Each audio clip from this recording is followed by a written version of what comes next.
Hello everyone, मेरा नाम है आरशा और आप सभी का स्वागत है the Twin Rose YouTube channel में। आज हम पढ़ने वाले हैं class 12 geography part A book का चैप्टर 8 ट्रांसपोर्ट एंड कम्युनिकेशन। ये बहुत ही इंटरेस्टिंग चैप्टर है और इसे पढ़ने में हमें बहुत मजा आने वाला है।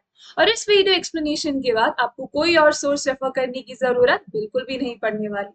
तो बिना किसी देरी के चलिए शुरू करते हैं।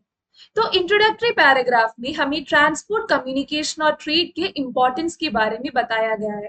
आप ये क्वेश्चन देख सकते हैं, what are the importance of trade, transport and communication. तो पहला इंपॉर्टेंस ये है कि transport, communication and trade connects producing centres with consuming centres. Producing centres मतलब इंडस्ट्रीज और फैक्ट्रीज जहां पे गुड्स प्रोड्यूस किया जाता है with the help of mass production. Mass production means large quantities में आइडेंटिकल गुड्स को प्रोड्यूस करना। और ये जो सिस्टम होता है मास प्रोडक्शन का, कॉम्प्लेक्स और कॉम्प्लिकेटेड होता है।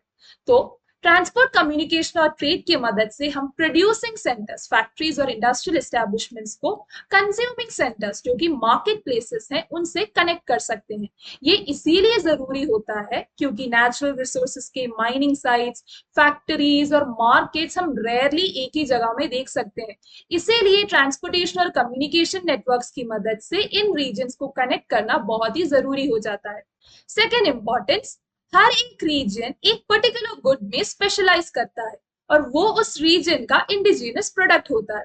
For example, pashmina shawls produced in Jammu and Kashmir, लेकिन हम इसी पश्मीना शॉल को अमेरिकन और यूरोपियन मार्केट्स में भी देख सकते हैं। And this is possible because of trade. Transportation और कम्युनिकेशन नेटवर्क्स की मदद से दो डिस्टेंट रीजन्स में भी ट्रेड पॉसिबल है और ट्रेड की मदद से हम कमोडिटीज को एक्सचेंज या फिर एक्सपोर्ट कर सकते हैं। Next importance, high living standards and quality of life depends on efficient transportation, communication and trade. So transportation and communication को हम लाइफलाइन ऑफ इकोनॉमी बोलते हैं और ट्रेड तो एक स्टेटस सिंबल होता ही है। यानी कि जिस भी रीजन में transportation, communication networks well developed हो, ट्रेड लिंक स्ट्रॉन्ग हो, वहां की इकोनॉमी वाइब्रेंट इकोनॉमी होगी और जाहिर सी बात है कि वहां पे हाई लिविंग स्टैंडर्ड्स होगा और लोगों के पास बेटर क्वालिटी ऑफ लाइफ का एक्सेस होगा। अब यहाँ पे एक इंटरेस्टिंग पॉइंट दिया है, पहले के टाइम पे जो मीन्स ऑफ ट्रांसपोर्टेशन होता था वही लाइंस ऑफ कम्युनिकेशन भी होता था, बोथ वे द सेम। बाद में with the development of telegraph, satellite telecommunication, printing press, इन सभी चीजों के बाद ट्रांसपोर्टेशन और कम्युनिकेशन इंडिपेंडेंट हो पाए हैं। क्योंकि पहले तो अगर मैसेजेस भेजना होता था, we used to send it with the help of humans, animals, through rail, road, waterway. इन डेवलपमेंट्स के बाद ट्रांसपोर्ट और कम्युनिकेशन इंडिपेंडेंट हो पाए। Today both have acquired distinct and specialised forms. Next importance, transport provides the network of links and carriers through which trade takes place. इसका सीधा सा मतलब इतना ही है कि ट्रांसपोर्टेशन सपोर्ट्स ट्रेड।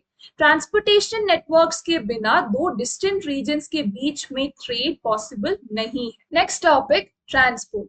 यहाँ पे एक क्वेश्चन दिया गया है, what do you understand by the word transport. So transport एक ऐसा सर्विस या फिर फैसिलिटी है जिसकी मदद से हम लोगों को, रॉ मटेरियल्स को, फिनिश्ड गुड्स को एक जगह से दूसरे जगह पहुंचा सकते हैं।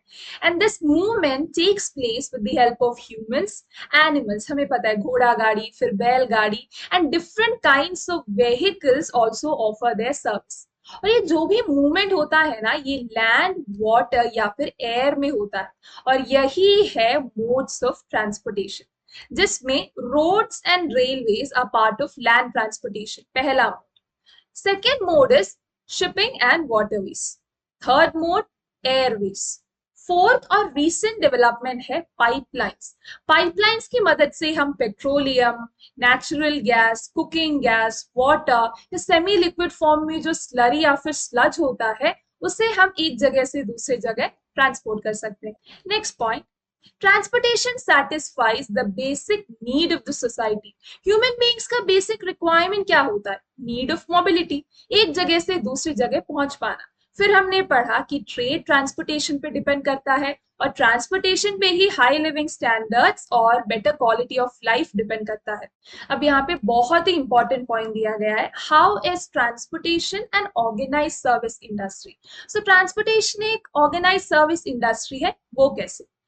First point, we have different modes of transportation and depending on the type of goods and service, we can make a choice.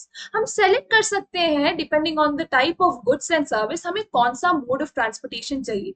Next, we have transport arteries, well connected interlinked transport networks और routes है. फिर different vehicles to carry people and goods from one place to another. हम हमारे हिसाब से choose कर सकते हैं. अगर हमें लॉन्ग डिस्टेंस में बल्कि गुड्स भेजना हो तो वी कैन चूज रेलवेज और वाटरवेज. अगर शॉर्ट डिस्टेंस ट्रैवल है तो we can go for roadways. Then organisation to maintain arteries. Transport networks maintain करने के लिए कई सारे डिपार्टमेंट्स होते हैं. अगर हम इंडिया का केस लेते हैं तो we have National Highway Authority of India for development and maintenance of highways, then Inland Waterways Authority of India, Airport Authority of India. Transportation इसीलिए भी एक सर्विस इंडस्ट्री है क्योंकि यहाँ पे लोडिंग, अनलोडिंग और डिलीवरी फैसिलिटीज है.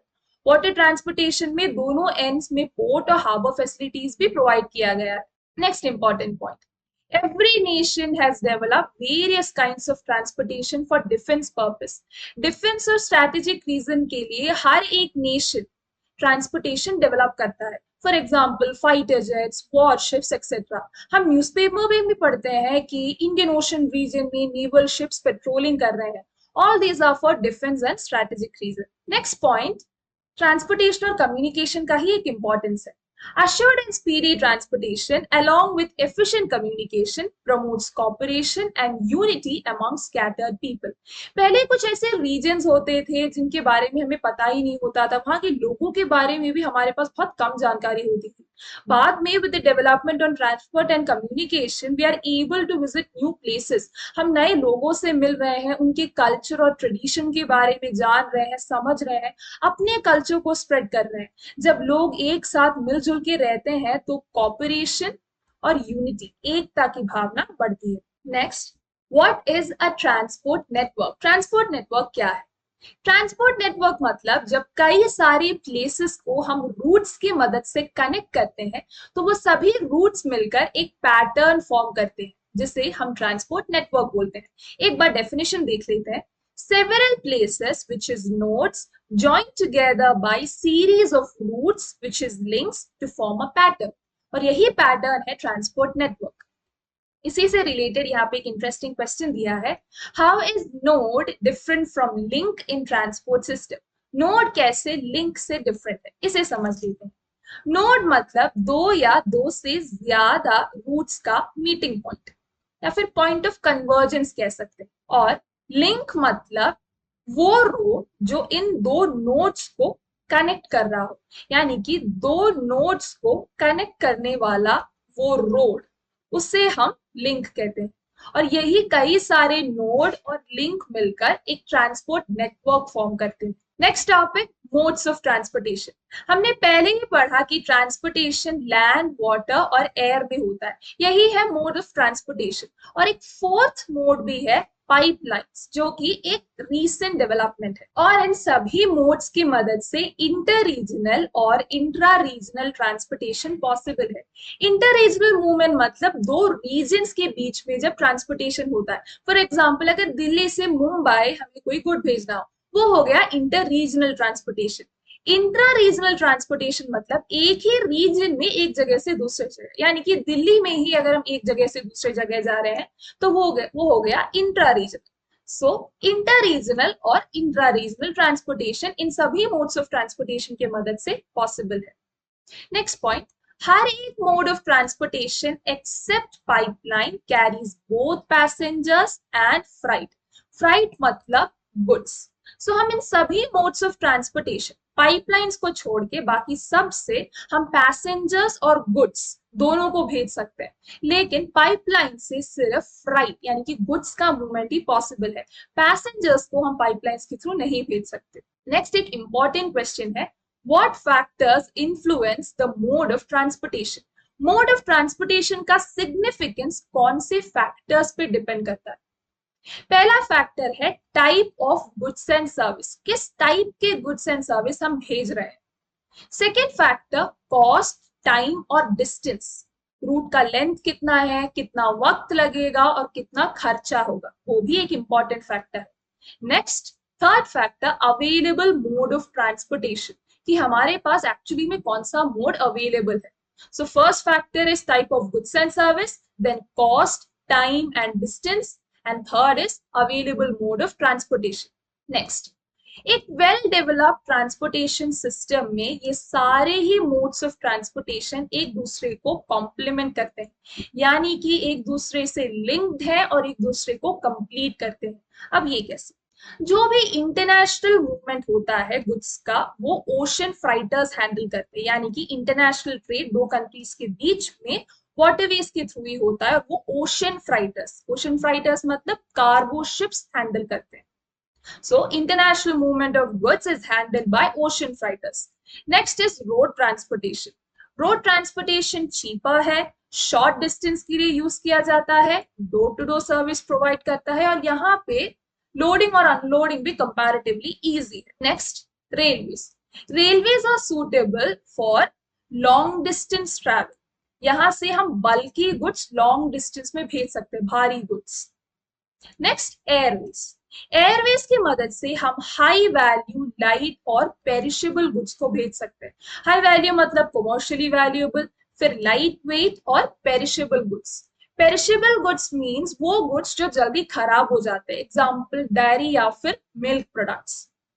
Thus in a well managed transport system all these modes complement each other, ये एक दूसरे से इंटरलिंक्ड है। अब हम एक एक करके हर एक मोड पढ़ने वाले हैं। So first mode is land transport. तो इस टॉपिक में will see the journey of land transportation from the time of human beings as carriers to the recent development of pipelines, ropeways and cableways. So primitive stages में पहले के time पे human beings themselves served as carriers, जो भी goods का transportation होता था human beings खुद ही करते थे। हमने हिस्टोरिकल मूवीज में देखा है कैसे रानी राजकुमारियों को पालकी में उठाया जाता था, फिर शादी के वक्त ब्राइड को, दुल्हनों को डोली में ले जाते हैं, तो ये हमें पता है। और आज भी माता वैष्णो देवी के टेम्पल में, केदारनाथ के टेम्पल में people offer their service as पिट्ठू, so human beings still serve as carriers. Second development में animals were used as beasts of burden. Beast of burden मतलब वो एनिमल्स जिनका यूज वेट उठाने के लिए, लोड उठाने के लिए किया जाता है। यहाँ पे beast refers to animals and beast of burden means वो एनिमल जो लोड उठाने का काम करता है। और ये एनिमल्स है म्यूल्स, हॉर्स, कैमल्स, फिर डोंकीज। म्यूल्स एक हाइब्रिड एनिमल है डोंकी और हॉर्स का। फिर होता है इन्वेंशन ऑफ व्हील। व्हील के इन्वेंट होने के बाद ह्यूमन बींग्स ने कार्ट्स और वैगन्स को यूज करना स्टार्ट किया। कार्ट्स ह्यूमन बींग्स पुल करते हैं और एनिमल्स को भी कार्ट्स पुल करने के लिए यूज किया जाता है, हमें पता है, घोड़ा गाड़ी, फिर बैलगाड़ी। फिर आता है ट्रांसपोर्टेशन की दुनिया में एक revolution with the invention of steam engine. Steam engine 18th century में इन्वेंट होता है and this was the period of industrial revolution. और पहला पब्लिक रेलवे लाइन स्टार्ट किया गया था 1825 में बिटवीन स्टॉकटन एंड डार्लिंगटन, और ये दोनों जगह नॉर्दर्न इंग्लैंड में है। So first public railway line was started in 1825 between Stockton and Darlington. और जब 19th सेंचुरी में रेलवे ट्रांसपोर्टेशन इंट्रोड्यूस किया गया तो ये बहुत ही ज्यादा पॉपुलर और एक fast and convenient form of transportation बन गया लॉन्ग डिस्टेंस ट्रैवल के लिए। और रोड ट्रांसपोर्टेशन में यूएसए में ना कॉमर्शियल ग्रीन फार्मिंग, एक ऐसा टाइप का फार्मिंग जहाँ पे लार्ज फील्ड्स को मैकेनाइज तरीके से कल्टीवेट किया जाता है। फिर माइनिंग और मैन्युफैक्चरिंग एक्टिविटीज को भी यूएसए में बूस्ट किया। Next development invention of internal combustion engines. So internal combustion engine ने रोड ट्रांसपोर्टेशन को रिवोल्यूशनाइज कर दिया। सो इसके बाद रोड क्वालिटी इंप्रूव हुआ, पक्की सड़कें बनने लगी, फिर डिफरेंट टाइप्स ऑफ व्हीकल्स और उनके अलग अलग मॉडल्स भी यूज में आए। अब रीसेंट डेवलपमेंट्स है पाइपलाइन, रोपवे और केबलवे। पाइपलाइन के बारे में हमने पहले भी पढ़ा। Pipeline is used to carry mineral oil, water, फिर स्लज। स्लज स्लरी या फिर मडी वाटर होता है, फिर स्यूअर। इन सभी चीजों को हम पाइपलाइंस की मदद से ट्रांसपोर्ट कर सकते हैं। और ये एक इमेज है रोपवे का। अब जो भी भारी गुड्स होता है, बल्कि गुड्स होता है, उन्हें कैरी करने वाले मोड्स को हम ग्रेट फ्राइट कैरियर्स बोलते हैं। Great freight carriers. और ये ग्रेट फ्राइट कैरियर्स है railways, ocean vessels, barges, barges मतलब फ्लैट बोट्स, फिर normal boats, motor trucks and pipelines. So ये बल्कि मटेरियल्स कैरी करते हैं, इसीलिए इन्हें ग्रेट फ्राइट कैरियर्स बोला जाता है। Next point, old form of transportation जो है ह्यूमन पॉटर्स, जो लोग कंधों पे बोझ उठाते हैं, फिर पैक एनिमल वो एनिमल्स जो लोड कैरी करते हैं, फिर कार्ट्स और वैगन्स, ये सारे ओल्ड फॉर्म्स हैं। लेकिन आज के टाइम पे ये एक्सपेंसिव है compare to these great freight carriers, railways, barges, boats. ये ग्रेट फ्राइट कैरियर्स थोड़े चीप होते हैं और ये ओल्ड फॉर्म्स एक्सपेंसिव। इतना समझ लीजिए, अगर हमें चेन्नई से सूरत एक गुड भेजना है, अगर हम वो घोड़ा गाड़ी या बैल गाड़ी में भेजेंगे तो टाइम बहुत लगेगा और ऊपर से खर्चा भी बहुत होगा। तो हम प्रेफर करेंगे उन गुड्स को रेलवेज या रोडवेज के थ्रू भेजना, जो चीप होता है। Next topic, pack animals. Pack animals means beast of burden, वो एनिमल्स जो बोझ उठाते हैं। तो यहाँ से एक इंपॉर्टेंट क्वेश्चन है, in what ways animals are used as carriers. So first, horses. Horses are used as draft animals in western countries. Western countries में हॉर्सेस को as a draft animal use किया जाता है। ड्राफ्ट एनिमल मतलब वो animals जो cart पुल करने के लिए या फिर फील्ड प्लो करने के लिए यूज किए जाते हैं। नेक्स्ट, डॉग्स और रेनडियर्स को नॉर्थ अमेरिका, नॉर्थ यूरोप और साइबेरिया में स्लेजेस पुल करने के लिए यूज किया जाता है। जो भी स्नो कवर्ड रीजन होता है वहां पे स्लेजेस पुल करने के लिए डॉग्स और रेनडियर्स का यूज किया जाता है। Next, mules. Mules are preferred in mountainous region, hilly areas में। Next, camels. कैमल्स हमें पता है they are preferred in desert regions and suitable for caravan movement in desert regions. Next, India में ना बुलक कार्ट्स को use किया जाता है। बुलक्स को यूज किया जाता है कार्ट्स पुल करने के लिए, बैलगाड़ी। और ये एक इमेज है स्लेज का। डॉग्स और रेनडियर स्नो कवर्ड एरियाज में इसी स्लेज को पुल करते हैं। Next topic, roads. सो यहाँ से हम पहले पढ़ेंगे what are the advantages and disadvantages of road transportation. So let's start with advantages. हमने पहले भी पढ़ा है advantages. First advantages is road transportation एक चीपर और इकोनॉमिकल मोड ऑफ ट्रांसपोर्टेशन है, कंपेयर टू अदर मोड्स सस्ता पड़ता है। फिर ये शॉर्ट डिस्टेंस ट्रैवल के लिए सुटेबल है, door to door service provide करता है, लोडिंग और अनलोडिंग भी कंपैरेटिवली इजी है। और रोड ट्रांसपोर्टेशन एक नेशन के ट्रेड, कॉमर्स और टूरिज्म को सपोर्ट करता है। जो भी फेमस टूरिस्ट लोकेशंस होते हैं वो रोड नेटवर्क्स की मदद से कनेक्टेड है। और जो भी इंडस्ट्रियलाइज्ड रीजन होता है, इंडस्ट्रियल टाउन्स होते हैं, वहां पे भी रोड नेटवर्क्स वेल डेवलप्ड और इंटरकनेक्टेड होते हैं। Now let's study few disadvantages. So दो तरह के रोड होते हैं, दो कैटेगरी के रोड है। पहला है अनमेटल्ड रोड, कच्चा रोड। दूसरा है मेटल्ड रोड, पक्का रोड। तो ये जो कच्ची सड़कें होती हैं बारिश के टाइम पे और बाकी सीजन्स में भी सर्विसेबल नहीं होती, इन्हें एक्सेस नहीं किया जा सकता क्योंकि खराब कंडीशन में होते हैं ऐसे रोड्स। और मेटल रोड्स भी बारिश के टाइम पे और फ्लड अफेक्टेड एरियाज में हम सर्विस यहाँ से यूज नहीं कर सकते, तो मेटल रोड्स भी हैंडीकैप हो जाते हैं। और हमें पता है मेटल रोड्स में पोर्ट होल्स होते हैं, गड्ढे होते हैं, और ये जो गड्ढे हैं बारिश के टाइम पे भर जाते हैं और यहाँ पे एक्सीडेंट्स का चांसेस बहुत ही हाई होता है। और इसका एक सोल्यूशन हो सकता है रेल ट्रांसपोर्टेशन, लेकिन rail transportation short distance travel के लिए सूटेबल नहीं है। और इंडिया जैसे एक डेवलपिंग कंट्री जहाँ पे पॉपुलेशन इतना ज्यादा है, हर एक इंसान के डिमांड को लो कॉस्ट में फुलफिल करना रेलवे से पॉसिबल नहीं हो पाएगा। Next point, quality of road varies greatly between developed and developing countries. जो रोड क्वालिटी होता है डेवलप कंट्री में ज्यादा अच्छा होता है कंपेयर टू डेवलपिंग कंट्रीज। अब ये रोड क्वालिटी वेरी क्यों करता है? रोड्स के कंस्ट्रक्शन और फिर मेंटेनेंस के लिए बहुत खर्चा होता है। सिर्फ रोड कंस्ट्रक्ट करने से काम खत्म नहीं होता, उन रोड्स को मेंटेन भी करना होता है। अगर हम रोड नेटवर्क्स को मेंटेन ही नहीं करेंगे तो वही प्रॉब्लम्स, पोर्ट होल्स और गड्ढों से भर जाएगा पूरा सड़क। तो डेवलप कंट्रीज में क्वालिटी ऑफ रोड बहुत अच्छा होता है, क्योंकि डेवलप कंट्रीज के पास वो रिसोर्सेज होते हैं, वो इतना एक्सपेंडिचर इनका कर पाते हैं आसानी से। डेवलप कंट्रीज में ये जो गुड क्वालिटी ऑफ रोड है, ये तो एक यूनिवर्सल फीचर है, अगर वहां पे रोड्स हैं तो अच्छे ही होंगे। फिर लॉन्ग डिस्टेंस लिंक्स प्रोवाइड किए हैं, दूर दूर के जगह कनेक्ट किए गए हैं with the help of motorways. और जर्मनी में मोटरवेज को ऑटोबान्स कहा जाता है, 1 मार्क के लिए आप ये याद रखना। फिर इंटरस्टेट हाईवेज हैं, लोरीज का यूज किया गया है for carrying bulky material.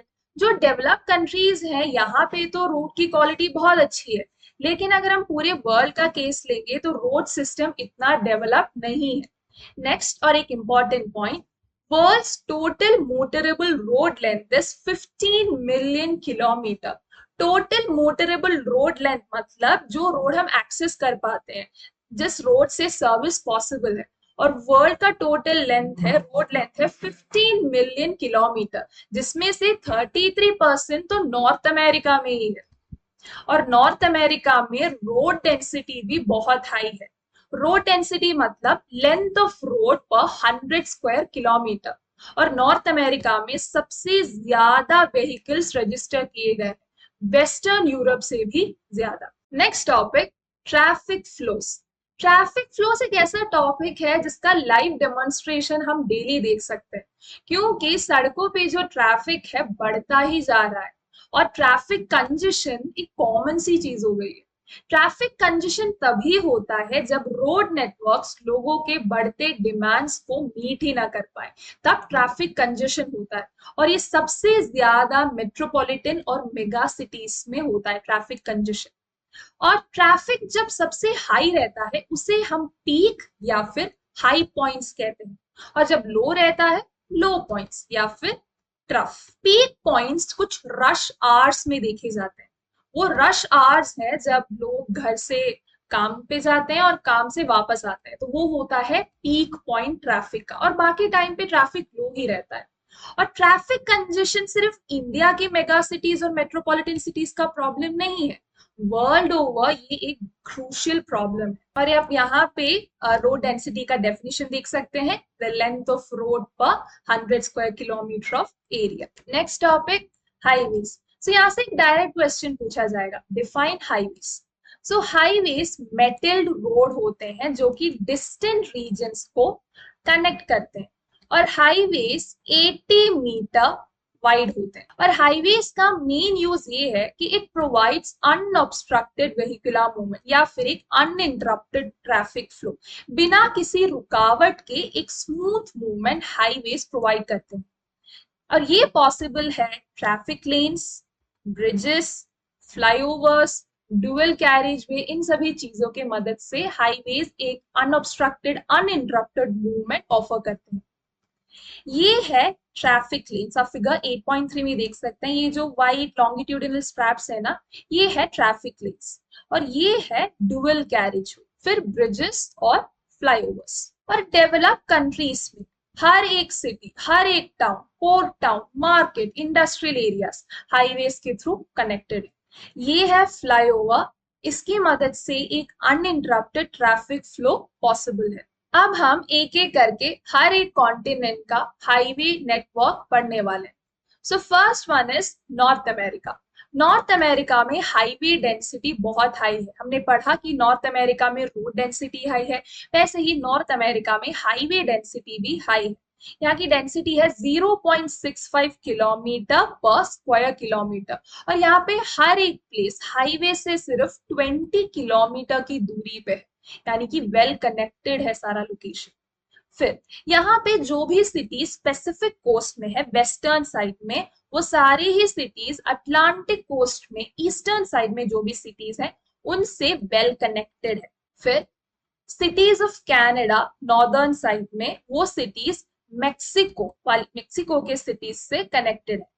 Mexico south में है नॉर्थ अमेरिका के। अब हम नॉर्थ अमेरिका के कुछ इंपॉर्टेंट हाईवे नेटवर्क्स के बारे में पढ़ेंगे। So first is trans Canadian highway line.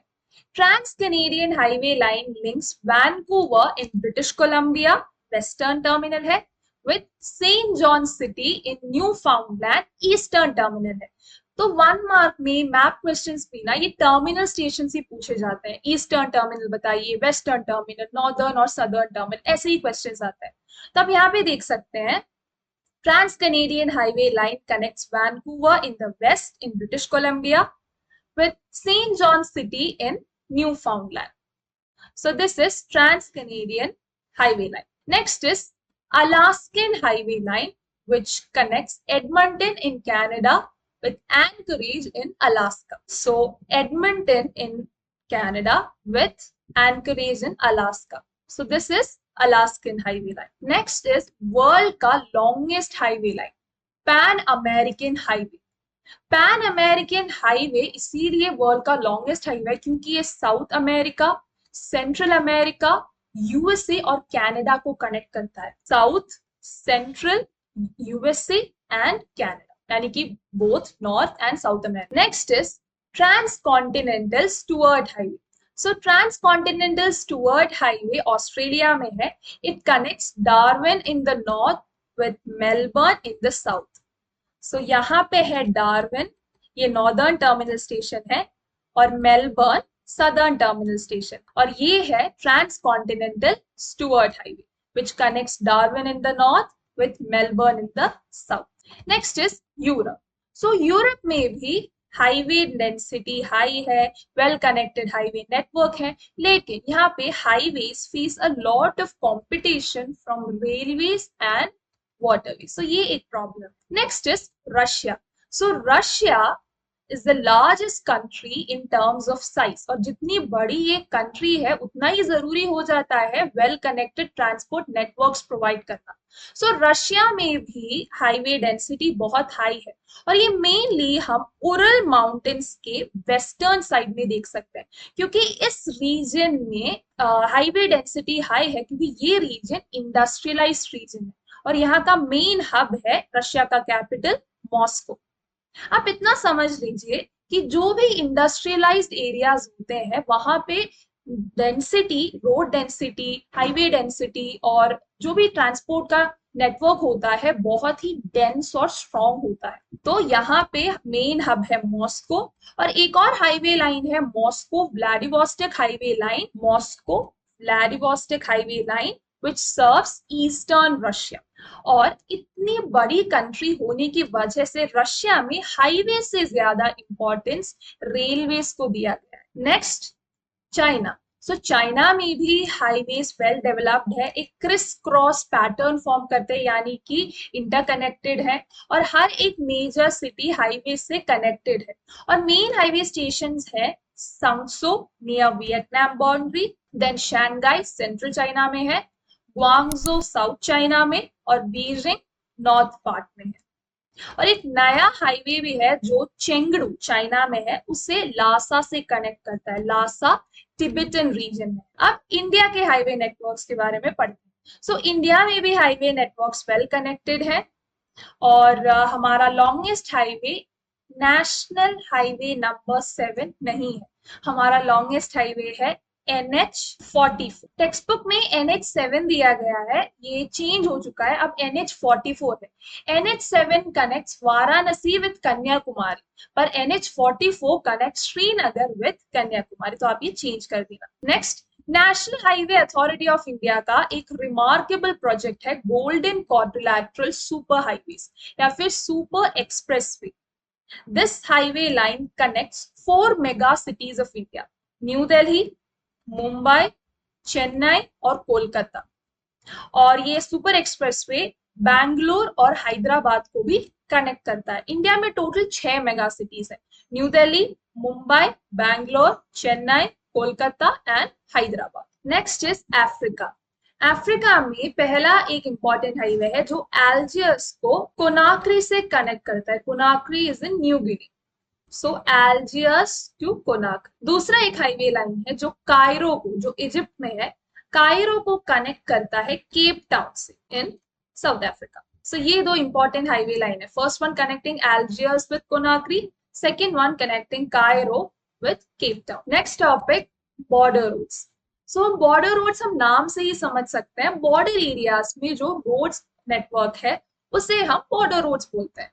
Definition देख लीजिए, roads laid along international boundaries are called border roads. So India में border roads are maintained by border road organization. और बॉर्डर रोड्स की मदद से जो भी मिलिट्री कैंप्स है बॉर्डर रीजन में, वहां तक हम मेडिकल असिस्टेंस, फूड असिस्टेंस पहुंचा सकते हैं। And border roads are also important for defence and strategic reasons, movement of defence material and soldiers. फिर जो भी रिमोट एरियाज होते हैं ना बॉर्डर रीजन में, रिमोट विलेजेस होते हैं, उन्हें हम अर्बन सेंटर्स से कनेक्ट कर सकते हैं, वो भी एक इम्पोर्टेंस है। और इन एरियाज में हम फूड और मेडिकल असिस्टेंस भी पहुंचा सकते हैं।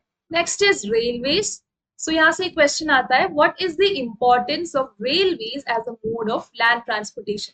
इसके बारे में हमने पॉइंट्स पहले ही पढ़ा है। So railways are suitable for long distance transportation of bulky goods and it also supports movement of passengers. यहाँ पे एक इंपॉर्टेंट पॉइंट आता है रेलवे गेजेस के बारे में। रेलवे गेजेस मतलब विड्थ ऑफ द ट्रैक या फिर distance between the rail tracks. So उनके कुछ categories, first is broad gauge, जहां पे distance between the rail is more than 1.5 metre. Then standard gauge, distance between the rail is 1.44 metre. Third one, metre gauge, here distance between the rail is 1 meter. और fourth one है small gauges. Small gauges मतलब 1 metre से कम ही है। और United kingdom में standard gauges को use किया जाता है। इंडिया में रेलवे गेजेस को 3 कैटेगरीज में डिवाइड किया है, ब्रॉड गेज, मीटर गेज और narrow gauge. UK, USA, Japan और इंडिया में कम्यूटर ट्रेन्स बहुत ही पॉपुलर है। कम्यूटर ट्रेन्स की मदद से मिलियंस ऑफ पैसेंजर्स अपने घर से वर्क प्लेस और वर्क प्लेस से वापस घर आते हैं, और ये टू एंड फ्रो मूवमेंट लगा ही रहता है। अब पूरी दुनिया का टोटल रेल लेंथ है 13 लाख किलोमीटर। जैसे हमने हर एक कॉन्टिनेंट का हाईवे नेटवर्क देखा, वैसे ही हम कॉन्टिनेंट वाइज रेल नेटवर्क देखेंगे। सो फर्स्ट इज यूरोप। यूरोप में रेलवे डेंसिटी बहुत हाई है।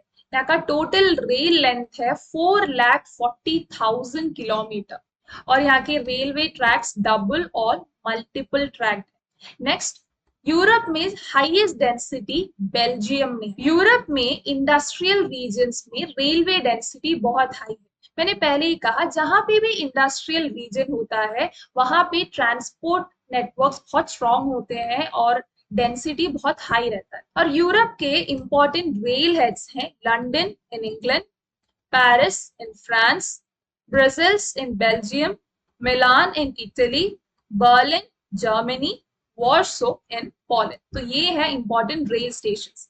और यूरोप में पैसेंजर ट्रांसपोर्टेशन ज्यादा इंपॉर्टेंट है फ्राइट ट्रांसपोर्टेशन से। फ्राइट मतलब गुड्स, तो यहाँ पे पैसेंजर ट्रांसपोर्टेशन को ज्यादा इंपॉर्टेंस दिया गया है। और लंदन और पेरिस दो इंपॉर्टेंट रेल स्टेशंस हैं, और यहाँ पे अंडरग्राउंड रेलवे भी बहुत पॉपुलर है। और लंदन और पेरिस को एक चैनल टनल कनेक्ट करता है, and this tunnel is operated by Eurotunnel Group, and Channel Tunnel connects London with Paris।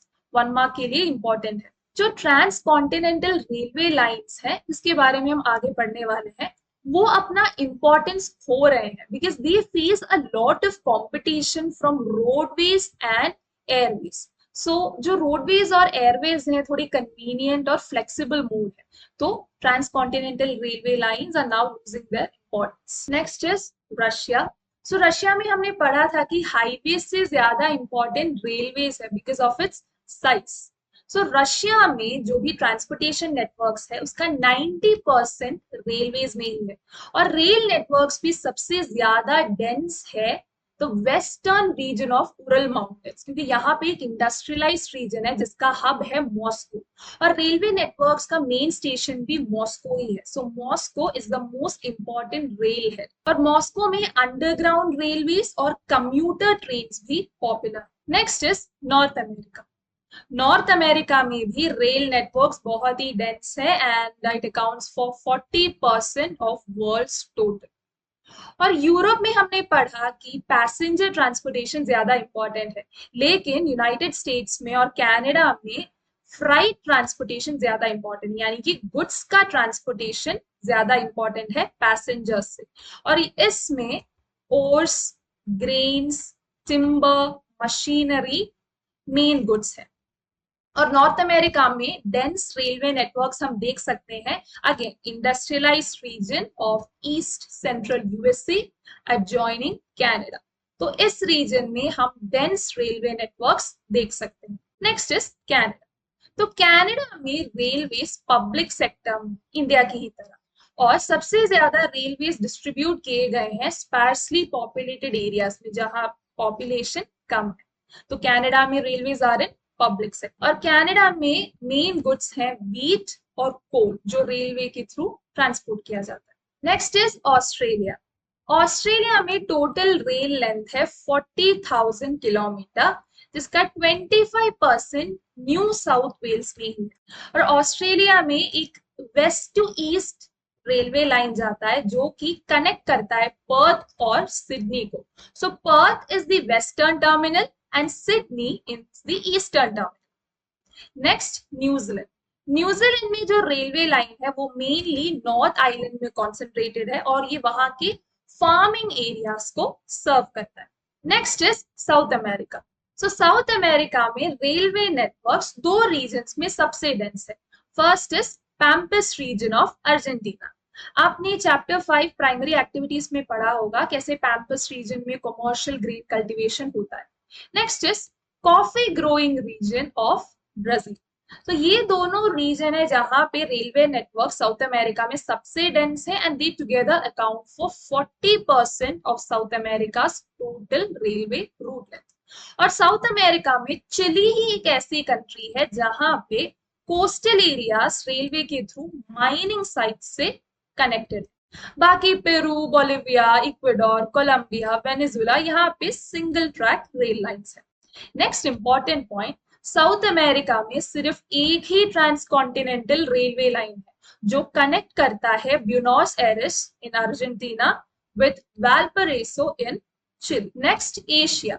So Asia में रेल नेटवर्क सबसे ज्यादा डेंस है जापान, चाइना और इंडिया, क्योंकि ये थिकली पॉपुलेटेड कंट्रीज, और रेल नेटवर्क सबसे कम है कुछ कंट्रीज में, और मेनली ये कंट्रीज हम वेस्ट एशिया में देख सकते हैं। और यहाँ से एक बहुत इंपॉर्टेंट क्वेश्चन है, why is west Asia the least developed in rail facilities? West Asia में रेल फैसिलिटीज कम है बिकॉज ऑफ वास्ट डेजर्ट्स, फिर स्पार्सली पॉपुलेटेड रीजन, ज्यादा डेजर्ट रीजन होने की वजह से और पॉपुलेशन कम होने की वजह से रेल सर्विसेज यहाँ पे ज्यादा नहीं West Asia. Next Africa. So Africa second largest continent है आफ्टर एशिया, लेकिन अफ्रीका में सिर्फ 40,000 किलोमीटर ये रेल लेंथ, जो कि ऑस्ट्रेलिया के बराबर है। और इस 40,000 में 18,000 किलोमीटर सिर्फ साउथ अफ्रीका में, यानी कि बाकी कंट्रीज के कंपैरिजन में, बाकी अफ्रीकन कंट्रीज के कंपैरिजन में साउथ अफ्रीका में रेल नेटवर्क डेंस है। And this is because of concentration of gold, diamond and copper mining activities. Mining activities के बढ़ने के कारण यहाँ पे रेल नेटवर्क्स थोड़े और डेवलप किए गए। Next will study the important routes of Africa. ये भी हम मैप की मदद से पढ़ेंगे। So first railway line is Benguela Railway from Angola to Katanga, Zambia, Copperbelt. यहाँ second one is Tanzanian Railway from Zambian Copperbelt to Dar es Salaam on the coast. Third one is the railway line which connects Botswana and Zimbabwe and other landlocked countries of Africa. Fourth one is Blue Train which connects Cape Town and Pretoria. So this is Blue Train. Next topic, Transcontinental Railways. So Transcontinental Railways connects two ends of the continent. तो ये railway lines पूरे continent को connect करता है और ये mainly continent के दो एंड्स को एक दूसरे से जोड़ते हैं. Transcontinental railways and it's constructed for economic and political reasons. अब हम एक एक करके दुनिया के सबसे इंपॉर्टेंट ट्रांसकॉन्टिनेंटल रेलवे के बारे में पढ़ेंगे. The first one is trans Siberian railway line. Trans Siberian railway line Russia का एक इंपॉर्टेंट रेलवे लाइन है और वहां का ट्रांसकॉन्टिनेंटल रेलवे है. It connect Saint Petersburg in the west with Vladivostok in the east. So western terminal है Saint Petersburg, eastern terminal है Vladivostok. और ये railway line Moscow, Ufa, Novosibirsk, Irkutsk, Chita and Khabarovsk से पास होकर जाता है. और trans Siberian railway line Asia का सबसे इंपॉर्टेंट रेलवे लाइन है और लॉन्गेस्ट भी है. Its total length is 9332 kilometre. और trans Siberian railway line double tracked है और इलेक्ट्रिफाइड. नेक्स्ट, जो ट्रांस साइबेरियन रेलवे है इसका मेन इकोनॉमिक सिग्निफिकेंस ये है कि एशियन रीजन को वेस्टर्न यूरोपियन रीजन से कनेक्ट करता है, यानी कि Asian markets are now open to western European market. And this Siberian railway passes through Ural mountains, Ob Yenisei river. और यहाँ पे चिटा एक इंपॉर्टेंट एग्रो सेंटर है और इरकुत्स्क एक फर सेंटर है. और trans Siberian railway line Russia को अपने सदर्न नेबर्स के साथ भी कनेक्ट करता है. So first place is Odessa in Ukraine. Ukraine वो कंट्री जिसे रशिया ने एक वॉर जोन बना दिया है. फिर Baku in Azerbaijan on the Caspian coast. फिर Tashkent in Uzbekistan, Ulan Bator in Mongolia, Shenyang and Beijing in China. So ये सभी कंट्रीज रशिया के सदर्न नेबर्स हैं और trans Siberian railway line Russia को इन कंट्रीज से भी कनेक्ट करता है. Next is trans Canadian railway line. So trans Canadian railway line connects Vancouver on the Pacific coast in the west with Halifax in the east. So eastern terminal है Halifax and western terminal है Vancouver. And this railway line is 7,050 kilometers long. And this railway line passes through Montreal, Ottawa, Winnipeg and Calgary in Canada. और trans Canadian railway line 1886 में construct किया गया था. जब ये construct हुआ था तो ये एक एग्रीमेंट के बेसिस पे हुआ था कि ब्रिटिश कोलंबिया, कनाडा में एक प्रोविंस है, वो फेडरेशन ऑफ स्टेट्स को ज्वाइन करेगा. ये था एग्रीमेंट और इसके चलते ट्रांस कैनेडियन रेलवे लाइन 1886 में कंस्ट्रक्ट किया गया था. अब ट्रांस कैनेडियन रेलवे लाइन को हम कनाडा का इकोनॉमिक आर्टरी कहते हैं क्योंकि इसका इकोनॉमिक सिग्निफिकेंस बहुत ज्यादा है. This railway line connects Quebec Montreal industrial region with wheat belt of prairie region. So prairie region हमें पता है कि यहाँ पे भी एक्सटेंसिव कमर्शियल ग्रेन कल्टीवेशन होता है. सो इसका इकोनॉमिक सिग्निफिकेंस है कि this railway line connects Quebec Montreal industrial region with wheat belt of prairie region and also the coniferous forest region in the northern part. A trans-Canadian railway line दुनिया के और North America के सबसे important waterway से connected है. अब ये कौन सा वाटरवे है ये मैं अभी नहीं बताऊंगी, हम आगे इसके बारे में पढ़ने वाले. Next is union and Pacific railway. So Union and Pacific Railway connects New York on the Atlantic coast in the east with San Francisco on the Pacific coast in the west. So western terminal है San Francisco, eastern terminal है New York. And Union and Pacific Railway passes through Cleveland, Chicago, Omaha, Evans, Ogden and Sacramento. और इस railway route के main exports हैं ores, grain, paper, chemicals और machinery. अगर यहाँ तक आपने वीडियो देख लिया तो वीडियो को एक लाइक कर देना और ट्विन ब्रोस चैनल को सब्सक्राइब कर देना और ये वीडियो अपने दोस्तों के साथ जरूर शेयर करना. Next is Australian transcontinental railway. So Australian transcontinental railway Australia के सदर्न रीजन में है और ये जो ईस्ट वेस्ट लाइन है ये पर्थ और सिडनी को कनेक्ट करता है. पर्थ वेस्टर्न टर्मिनल है और सिडनी ईस्टर्न टर्मिनल है. And this railway line passes through Kalgoorlie, Broken Hill, Port Augusta. और वेस्ट टू ईस्ट लाइन के अलावा यहाँ पे एक नॉर्थ साउथ लाइन भी है which connects Adelaide and Alice Spring and it's extended to Darwin बर्डम line. Next is Orient Express. So Orient Express connects Paris in France with Istanbul in Turkey. And Orient Express passes through Strasbourg, Munich, Vienna, Budapest and Belgrade.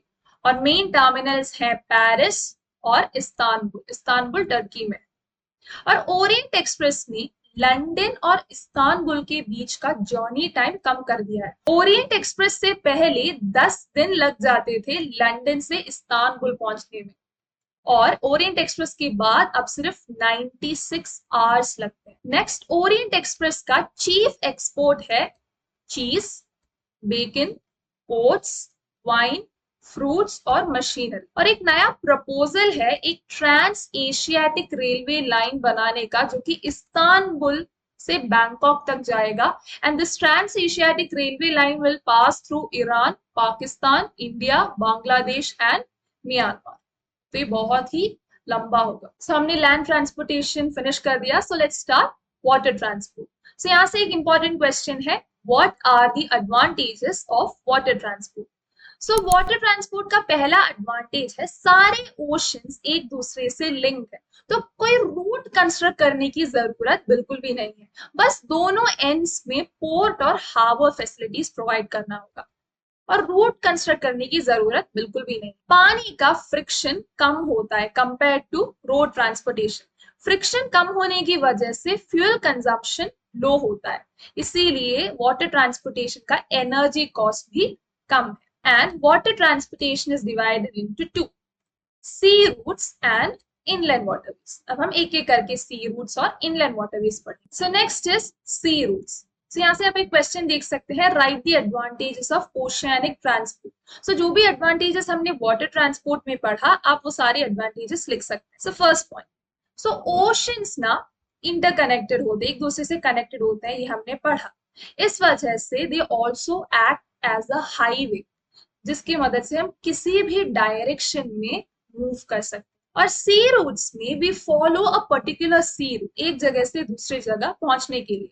अगर मुझे Cape Town से Cochin port तक जाना है तो I follow a particular sea route. और इससे पता चलता है कि ह्यूमन बींग्स ने कैसे अपने फिजिकल एनवायरनमेंट के साथ अडेप्ट किया। अब एक important point, land air transport के कंपैरिजन में जो ओशन ट्रांसपोर्ट है, वाटरवे है, चीपर है, क्योंकि पानी का फ्रिक्शन कम है, फ्यूल कंजम्पशन लो है, एनर्जी कॉस्ट भी लो है। और लॉन्ग डिस्टेंस में बल्कि मटेरियल भेजने के लिए वाटर ट्रांसपोर्टेशन सबसे सूटेबल है। Next is, what are the various steps for modernisation of waterways? Waterways में कौन से मॉडर्न फीचर्स लाए गए हैं? First point, modern passenger ships are equipped with radar, wireless and navigation aids. So जो भी modern ships हैं, developed हैं, उनमें रेडार, वायरलेस और नेविगेशन एड है जो ट्रांसपोर्टेशन को और स्मूथ और कन्वीनियंट बनाता है। Next, development of refrigerated chambers for perishable goods. ये बहुत ही इंपॉर्टेंट फीचर है, क्योंकि पहले अगर इंडिया से यूरोप कोई मीट प्रोडक्ट या मिल्क प्रोडक्ट भेजना होता था, जल्दी खराब हो जाते हैं ये प्रोडक्ट, तो पॉसिबल ही नहीं था।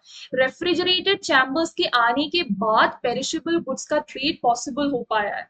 अब कितने भी दूर हम चीजों को भेज सकते हैं because of refrigerated chambers. Next point, tankers, specialised developed ships और कंटेनर्स के यूज में कार्गो ट्रांसपोर्टेशन को इजी और कन्वीनियंट बना दिया है। और अब तो इतने सारे डेवलप्ड पोर्ट्स हैं जो वर्ल्ड क्लास फैसिलिटीज प्रोवाइड करते हैं। अब हम एक एक करके वर्ल्ड के इंपॉर्टेंट सी रूट्स को पढ़ेंगे।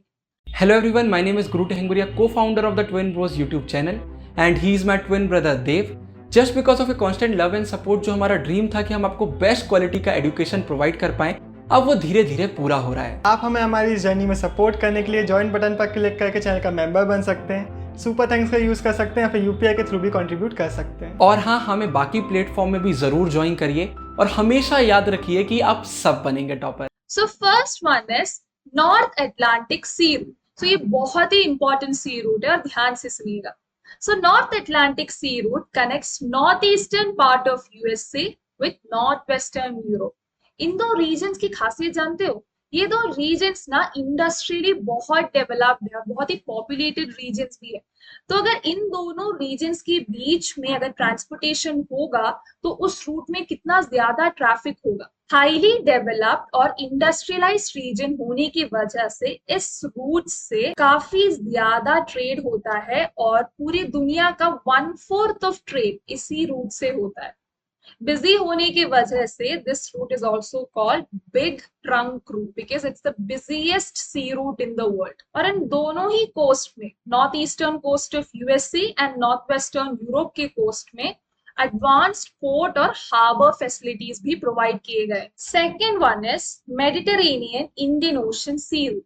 तो ये जो सी रूट है ना, ओल्ड वर्ल्ड के कंट्री से पास होके जाता है।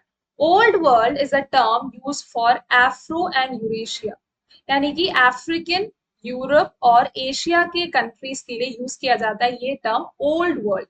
और न्यू वर्ल्ड यूज किया जाता है नॉर्दर्न और सदर्न अमेरिका की। ओल्ड वर्ल्ड से ये सी रूट पास होके जाता है, इसीलिए ये बहुत सारे कंट्रीज को कनेक्ट करता है। और यहाँ के इंपॉर्टेंट पोर्ट्स हैं port Said, port Aden, Mumbai, Colombo और सिंगापुर। तो पहले जो भी ट्रांसपोर्टेशन होता था Cape of Good Hope sea route से होता था, जो बहुत ही लंबा सी रूट है, सो डिस्टेंस और टाइम ज्यादा होता था। फिर आया स्यूज कैनाल। स्यूज कैनाल के कंस्ट्रक्शन के बाद डिस्टेंस और टाइम दोनों रिड्यूस हो चुका है इन कॉन्टिनेंट्स के बीच में, और Suez canal Cape of Good Hope route से छोटा है। Third one is Cape of Good Hope sea route.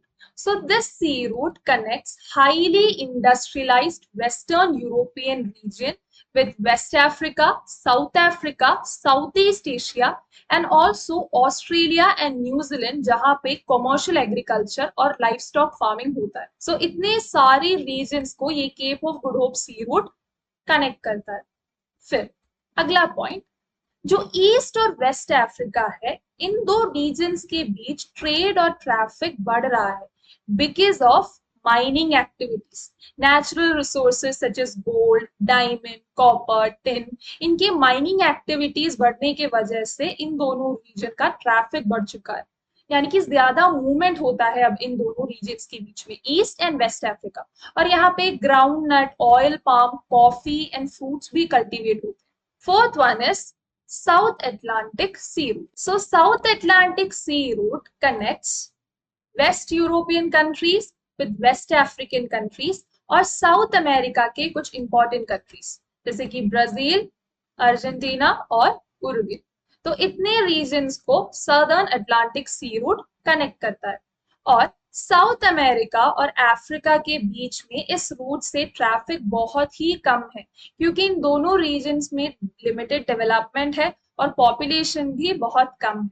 और यहाँ पे सिर्फ साउथ ईस्टर्न ब्राजील, प्लाटा एस्चुअरी और साउथ अफ्रीका के कुछ पार्ट्स में ही लार्ज स्केल इंडस्ट्रीज। और यहाँ पे साउथ अमेरिका और अफ्रीका के बीच में ट्रेड भी बहुत कम है, क्योंकि दोनों रीजन्स में हम सिमिलर प्रोडक्ट्स देख सकते हैं। तो जहाँ पे सिमिलर प्रोडक्ट्स और रिसोर्सेस मिलते हैं, उन जगहों के बीच में ट्रेड तो पॉसिबल ही नहीं होगा। ट्रेड होने के लिए, एक्सचेंज करने के लिए डिफरेंट प्रोडक्ट्स होने चाहिए। दोनों के पास अगर सिमिलर प्रोडक्ट्स है तो वो ट्रेड क्यों करेंगे। Next is north Pacific sea route. So north Pacific sea route की मदद से west coast of north America में जितने भी इंपॉर्टेंट पोर्ट्स हैं, मेजर पोर्ट्स, वो सारे ही पोर्ट्स एशिया की मेन पोर्ट से कनेक्टेड हैं। सो पहले हम देख लेते हैं कि west coast of north America के इंपॉर्टेंट पोर्ट्स कौन से हैं। First is Vancouver, then Seattle, Portland, San Francisco, Los Angeles, ये सारे अमेरिका के साइड में हैं। फिर एशिया के मेजर पोर्ट्स हैं Yokohama, Kobe, Shanghai, Hong Kong, Manila और सिंगापुर। और ये जो भी रूट्स है, ये दोनों रीजन्स को कनेक्ट करने वाला, ये मीट करता है होनोलुलु में। So the point of convergence is Honolulu. Honolulu, Hawaii में. Next is South Pacific Sea Route. So this sea route connects Western Europe with North America and with Australia and New Zealand via the Panama Canal. तो ये route Western Europe, North America, Australia, New Zealand को connect करता है। और इस root की मदद से हम हांगकांग, फिलीपींस और इंडोनेशिया तक भी पहुंच सकते हैं। और यहाँ का इंपॉर्टेंट पोर्ट है होनोलुलु, जो कि हवाईयन आइलैंड्स में है। और इस रूट का एक और इम्पॉर्टेंट पॉइंट ये है कि this route has reduced the distance between Panama and Sydney by 12,000 kilometre. Panama central America में है और सिडनी ऑस्ट्रेलिया में, और साउथ पैसिफिक सी रूट ने पनामा और सिडनी के बीच का डिस्टेंस 12,000 किलोमीटर कर दिया। नेक्स्ट एक इंपॉर्टेंट टॉपिक है कोस्टल शिपिंग। अब कोस्टल शिपिंग क्या है इसके बारे में पढ़ते हैं। सो कोस्टल शिपिंग एक तरह का ट्रांसपोर्टेशन है, वाटर ट्रांसपोर्टेशन है, जो उन कंट्रीज के लिए सूटेबल है जिन कंट्रीज के पास लॉन्ग कोस्ट लाइन, जैसे कि यूनाइटेड स्टेट्स ऑफ अमेरिका, फिर चाइना, इंडिया और Schengen states in Europe. So Schengen states मतलब जो भी यूरोपियन यूनियन के मेंबर्स हैं ना, उन्हें हम शेंजन स्टेट्स बोलते हैं। अगर आप यूरोप का मैप उठा के देखेंगे तो ये सारे ही शेंजन स्टेट्स जो यूरोपियन यूनियन के मेंबर्स हैं, उनके कोस्ट लाइंस एक दूसरे से कनेक्टेड है। तो इस रीजन में कोस्टल शिपिंग बहुत आसानी से डेवलप हो सकता है।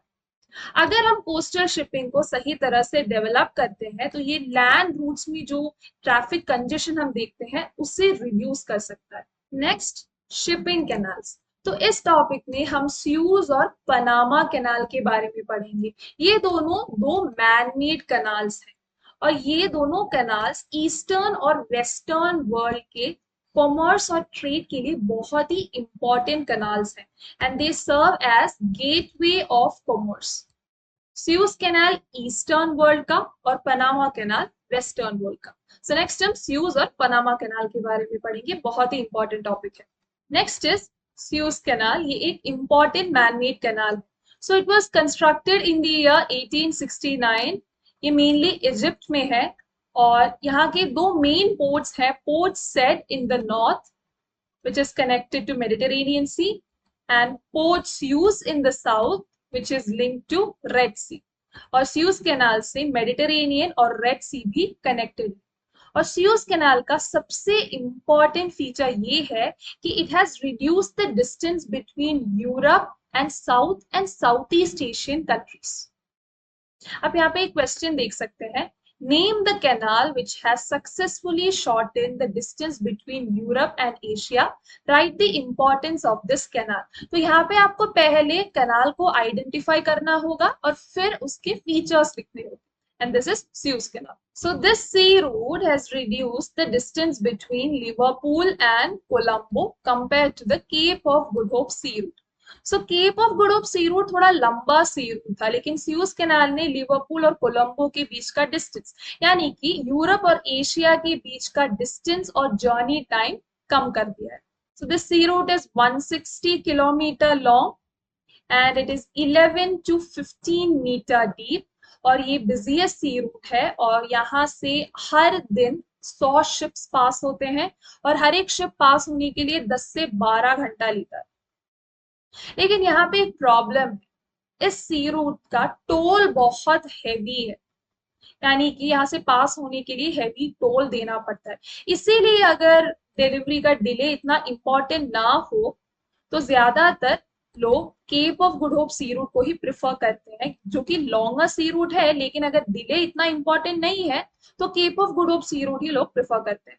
नेक्स्ट पॉइंट, एक नेविगेबल फ्रेश वाटर कैनाल है जो नाइल से निकलता है और स्यूज कैनाल को इस्मेलिया रीजन में ज्वाइन करता है and this fresh water canal supplies fresh water to Port Said and Port Suez. ये है Port Said, northern port near Mediterranean sea, and this is Port Suez the south near the Red Sea, यहाँ पे Red Sea आता है और ये है Ismailia region. Next is Panama canal.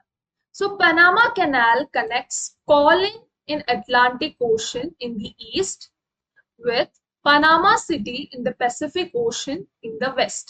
So Panama Canal connects Panama City and Colin.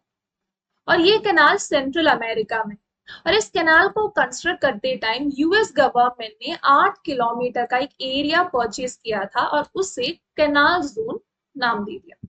And this canal is about 72 kilometer long and it has 6 lock systems। और इस canal में न्यूयॉर्क और सैन फ्रांसिस्को के बीच का डिस्टेंस 13,000 किलोमीटर कर दिया है बाय सी। और this canal connects Western Europe with west coast of USA, then northeastern and central USA, east and southeast Asia. Panama canal भले ही स्यूज कैनाल जितना इकोनॉमिकली सिग्निफिकेंट ना हो, लेकिन लैटिन अमेरिकन कंट्रीज जो कि सेंट्रल और साउथ अमेरिका में है, उन कंट्रीज की इकोनॉमी के लिए पनामा कैनाल बहुत ही इंपॉर्टेंट है. पनामा कैनाल, यह है Panama near the Pacific Ocean in the west, and this is Colon near Atlantic Ocean in the east. और ये है कनाल जोन जहां पे यूएस गवर्नमेंट ने 8 किलोमीटर एरिया परचेज किया था. नेक्स्ट इंपॉर्टेंट टॉपिक है इनलैंड वाटरवेज. सो इनलैंड वाटरवेज हमें नाम से ही पता चलता है कि लैंड के अंदर ट्रांसपोर्टेशन हो रहा है. अब लैंड के अंदर सी रूट और ओशियनिक रूट से तो पॉसिबल नहीं है. सो इनलैंड रूट में रिवर्स, कैनाल्स, लेक्स, क्रीक्स और कोस्टल एरियाज इंपॉर्टेंट वाटरवेज है. और ये एंशियंट और मिडिवल टाइम से ये सारी जो वाटरवेज है, वाटर बॉडीज है, बहुत ही इंपॉर्टेंट है. और इनलैंड वाटरवेज में ट्रांसपोर्टेशन बोट्स या स्टीमर्स की मदद से होता है, both cargo and passengers, goods भी और पैसेंजर का मूवमेंट भी. Next important point is mention the factors on which development of inland waterways depend. ऐसे कौन से factors हैं जहां पे inland waterways का development depend करता है. So first is navigability, and navigability depends on width and depth of the channel. Width मतलब river bed और channel कितना wide है और depth कितना गहरा है, और इसी पे ही navigability, smooth movement depend करता है. Second factor is continuity in water flow. That means regular flow of water. Third is transport technology. So इससे related कई सारे modern features हमने sea route के topic में पढ़ा था. So I won't be repeating that. Next point. Rivers are the only means of transport in dense forest. घने जंगलों में riverways से ही transportation possible है. और riverways के through coal, फिर cement, timber, metallic ores transport किए जाते हैं. और एंशियंट टाइम से ही रिवरवेज बहुत ही इंपॉर्टेंट रहे हैं. जब हम क्लास 12 में मौर्यन एम्पायर के बारे में पढ़ते तो वहां पे भी मेंशन किया गया है कैसे गंगा और उसकी ट्रिब्यूटरीज मौर्यन एम्पायर के ट्रेड के लिए बहुत ही इंपॉर्टेंट थी. लेकिन रिवरवेज अपना इंपॉर्टेंस खो रहे हैं क्योंकि पानी कम है, इरिगेशन और इंडस्ट्रियल एक्टिविटीज के लिए डाइवर्ट किया जा रहा है, फिर रेलवेज और रोडवेज से भारी कंपटीशन फेस करना पड़ता है, और रिवर्स को अच्छे तरह से मेंटेन भी नहीं किया जा रहा है. पोल्यूशन भी बहुत हाई है और मेंटेनेंस लेवल भी बहुत लो है. नेक्स्ट यहाँ पे एक इंपॉर्टेंट क्वेश्चन आता है, how are rivers modified to enhance their navigability. Navigability improve करने के लिए रिवर्स को कैसे मॉडिफाई किया जाता है. So first step is dredging. Dredging एक ऐसा प्रोसेस है जिसकी मदद से हम river bed, bottom of the river में जो भी सिल्ट और सेडिमेंट्स रिवर के द्वारा एक्यूमुलेट किए गए हैं, हम उसे क्लीन करते हैं. So that's the process of dredging.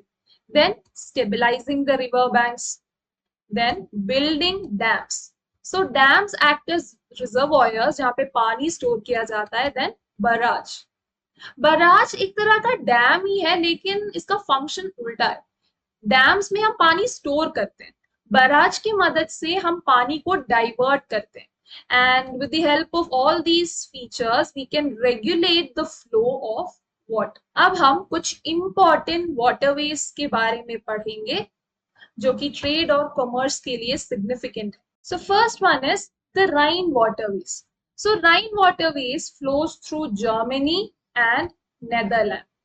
सो इसका ओरिजिन पॉइंट है Basel in Switzerland and its mouth is in Rotterdam in Netherlands. And Rotterdam में it joins North Sea. And Rhine waterway is navigable for 700 kilometre. और ये waterway Europe के कुछ highly industrialised areas को connect करता है, such as Switzerland, Germany, France, Belgium or Netherlands. And this waterway is also connected to North Atlantic sea routes, world's busiest sea route. और Rhine waterway से related सबसे important point ये है कि राइन waterway खुद वर्ल्ड का बिजिएस्ट और most heavily used waterway है. and it's also connected to North Atlantic Sea, जो वर्ल्ड का मोस्ट हेवीली यूज्ड और बिजिएस्ट सी रूट है, और Rhine waterway world's most heavily used waterway है। और इस वाटरवे से ओशन वेसल्स कोलोग तक पहुंच सकते हैं। फिर रूहर रिवर राइन को ईस्टर्न साइड से ज्वाइन करता है, और ये पूरा जो वाटरवे है ये रिच कोल फील्ड से पास होकर जाता है, और इस पूरे एरिया को राइन वाटरवे ने एक फ्लरिशिंग मैन्युफैक्चरिंग एरिया बना दिया है। और राइन वाटरवे का इंपॉर्टेंट पोर्ट है डुसेल्डॉर्फ। अब ये जो वाटरवे है ये वर्ल्ड का हेवीली यूज्ड वाटरवे है, इसीलिए भी है क्योंकि हर साल यहाँ से 20,000 शिप्स जाते हैं और 2 लाख इनलैंड वेसल्स भी कार्गो एक्सचेंज करते हैं। Next is Danube waterway, and Danube waterway serves the region of Eastern Europe. This river, Danube river, rises in Black Forest, which is in Germany, and then it flows eastwards. ये इन सभी countries से pass होकर जाता है, and the Danube river drains in the Black Sea. So it serves the Eastern Europe, ये वाला region. So इसका origin point है Black Forest in Germany, and ये drain होता है Black Sea.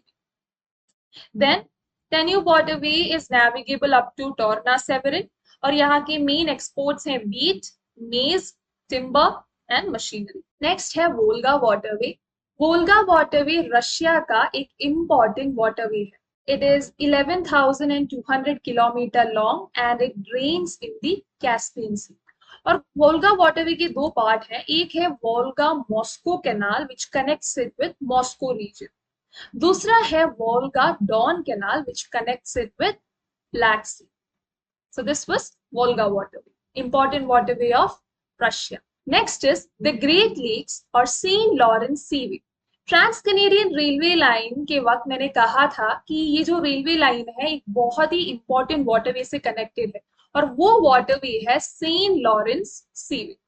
सो नॉर्थ अमेरिका में कुछ ग्रेट लेक्स हैं, Lake Superior, Lake Huron, Lake Erie, Lake Ontario. इन सभी लेक्स को हम साथ में मिलकर ग्रेट लेक्स बोलते हैं, and these lakes are connected by Soo canal and बेलन कैनाल, और ये दोनों कैनाल नेटवर्क्स मिलके एक इनलैंड वाटरवे बनाते हैं। यानी कि जो सेंट लॉरेंस रिवर है और ये ग्रेट लेक्स है, ये साथ में मिलकर सेंट लॉरेंस सीवे बनाते हैं, जो नॉर्दर्न अमेरिका का इंपॉर्टेंट कमर्शियल वाटरवे है और जिसके साथ ट्रांस कैनेडियन रेलवे लाइन भी कनेक्टेड है।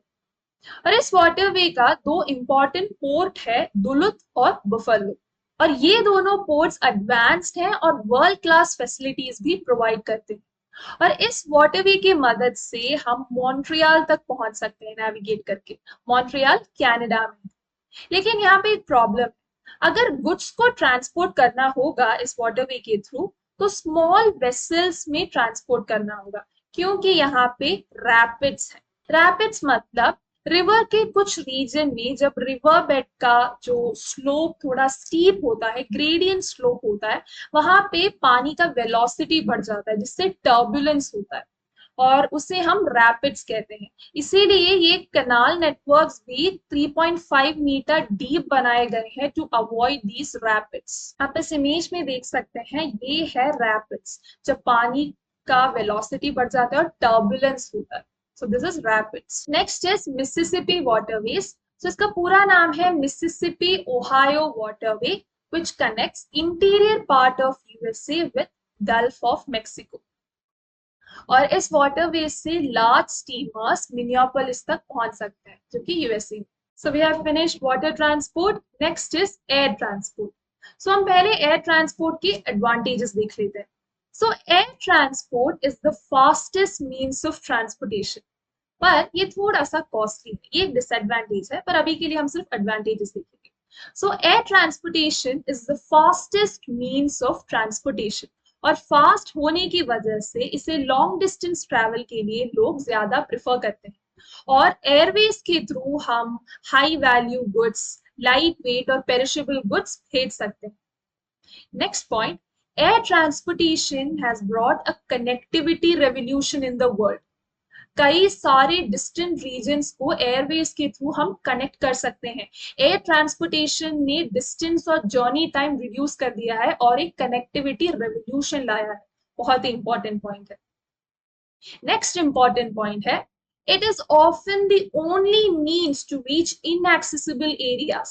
Inaccessible areas जैसे mountainous region, hilly areas, snow fields, inhospitable desert regions, यहाँ तक पहुंचने का इकलौता जरिया एयर ट्रांसपोर्टेशन ही है। अब कुछ एग्जाम्पल से समझते हैं कि कैसे एयर ट्रैवल इकलौता ऑल्टरनेटिव है ऐसे इनएक्सेसिबल, इनहॉस्पिटेबल रीजन्स तक पहुंचने का।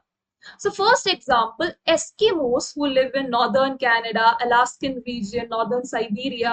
So यहाँ पे जो लोग रहते हैं उन्हें हम एस्किमोस कहते हैं। स्नो कवर्ड रीजन्स में जो लोग रहते हैं वहाँ के ओरिजिनल इनहैबिटेंट्स। तो इन लोगों तक अगर हमें फूड और मेडिकल असिस्टेंस पहुंचाना हो तो the only mode available is air transportation. फिर हिमालयन रीजन में अगर लैंडस्लाइड्स और एवलांचेस और हेवी स्नोफॉल्स की वजह से अगर लोग फंसे हुए हैं तो वहां पे अगर हमें रेस्क्यू ऑपरेशन कंडक्ट करना है, हम न्यूज में भी देखते हैं कैसे हेलीकॉप्टर्स की मदद से रेस्क्यू ऑपरेशंस कंडक्ट कराए जाते हैं। सो उसके लिए भी ऐसे रीजन्स में पहुंचने के लिए भी Airways the only alternative. Airways defence और स्ट्रैटेजिक रीजन्स के लिए भी सिग्निफिकेंट है। गल्फ वॉर 1 और गल्फ वॉर 2 में यूएसए और ब्रिटिश फोर्सेस के पास हमेशा इराक के ऊपर एक अपर हैंड था, and that was because they had the facilities of air strikes and drone strikes. और आज एयर नेटवर्क्स तेजी से एक्सपैंड कर रहे हैं। So next will study the disadvantages of air transportation. So सबसे मेन डिसएडवांटेज ये है कि एयर ट्रांसपोर्टेशन बहुत ही कॉस्टली है। सिर्फ लोगों के लिए टिकट्स कॉस्टली नहीं है, एयरलाइंस के लिए एयरक्राफ्ट्स को मैन्युफैक्चर करना, फिर जो भी मेंटेनेंस के लिए इंफ्रास्ट्रक्चर की जरूरत होती है, वो सभी चीजें बहुत ही कॉस्टली है। So these airlines have to incur heavy expenditure. Infrastructure जैसे हैंगर्स वो जगह होते हैं जहाँ पे एयरक्राफ्ट्स को हम रखते हैं। फिर लैंडिंग फ्यूलिंग फैसिलिटीज और एयरक्राफ्ट्स को मेंटेन करना, और सबसे इंपॉर्टेंट है एयरपोर्ट्स को कंस्ट्रक्ट करना, जो कि बहुत ही एक्सपेंसिव होता है। इसीलिए एयर सर्विसेज सबसे ज्यादा हम डेवलप्ड और इंडस्ट्रियलाइज्ड रीजन्स में देख सकते हैं जहां पे ऑलरेडी ट्रैफिक होता है। So, हमने एयर ट्रांसपोर्टेशन के एडवांटेजेस में एक पॉइंट पढ़ा कि air transportation has brought a connectivity revolution in this world, और हम इस पॉइंट को उसी से रिलेट कर सकते हैं। At present no place in the world is more than 35 hours away. आज कोई भी रीजन ऐसा नहीं है जहां पे हम 35 आवर्स के अंदर अंदर पहुंच नहीं सकते। और ये कनेक्टिविटी रेवोल्यूशन उन लोगों की वजह से पॉसिबल है जिन्होंने ये हिम्मत दिखाई कि वो एयरक्राफ्ट्स की डिजाइन बनाए, एयरक्राफ्ट्स को बनाए और ये रिस्क लिया कि एयरप्लेन्स को फ्लाई करें। और आज हम एयर ट्रैवल को आवर्स एंड मिनट्स में मेजर कर सकते हैं instead of years and months. और एयर सर्विसेज में सबसे आगे है यूनाइटेड किंगडम और United States of America. UK सबसे आगे है कमर्शियल जेट ट्रांसपोर्ट में, और यूएसए सिविल एविएशन में। और आज करीब 250 प्लस कमर्शियल एयरलाइंस है, कुछ पब्लिक सेक्टर में, कुछ प्राइवेट ओन, जो कि रेगुलर सर्विसेज ऑफर करते हैं। अब कुछ recent developments है एयर ट्रांसपोर्टेशन में which holds the potential to change the future of air transportation. ऐसा एक डेवलपमेंट है development of supersonic aircraft. Supersonic aircraft sound के स्पीड से भी तेज चलता है, और सुपरसोनिक एयरक्राफ्ट ने लंदन और न्यूयॉर्क के बीच का डिस्टेंस कम कर दिया है, और इस एयरक्राफ्ट की मदद से हम लंदन से न्यूयॉर्क सिर्फ 3.5 आवर्स में पहुंच सकते हैं। Next topic, intercontinental air routes. तो यहाँ से एक इंपॉर्टेंट क्वेश्चन आता है, which are the major regions of the world having a dense network of airways? So air network सबसे ज्यादा डेंस है नॉर्दर्न हेमिस्फीयर में, और यहाँ पे एक ईस्ट वेस्ट बेल्ट है जो कि कनेक्ट करता है eastern USA, western Europe, south और साउथ ईस्ट एशिया को। सो इस रीजन में नॉर्दर्न हेमिस्फीयर के हम डेंस नेटवर्क्स देख सकते हैं, और इस एयर नेटवर्क में यूएसए अकेले के पास 60% का कंट्रोल है।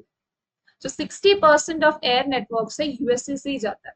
और इंपॉर्टेंट एयर नोड्स हैं New York, London, Paris, Amsterdam, Frankfurt Rome, Moscow, Karachi, New Delhi, Mumbai, Bangkok, Singapore, Tokyo, San Francisco, Los Angeles and Chicago. So ये इंपॉर्टेंट पॉइंट्स हैं, नोडल पॉइंट्स है एयर रूट्स के, जो कि मेनली नॉर्दर्न हेमिस्फीयर में कॉन्सेंट्रेट करते हैं।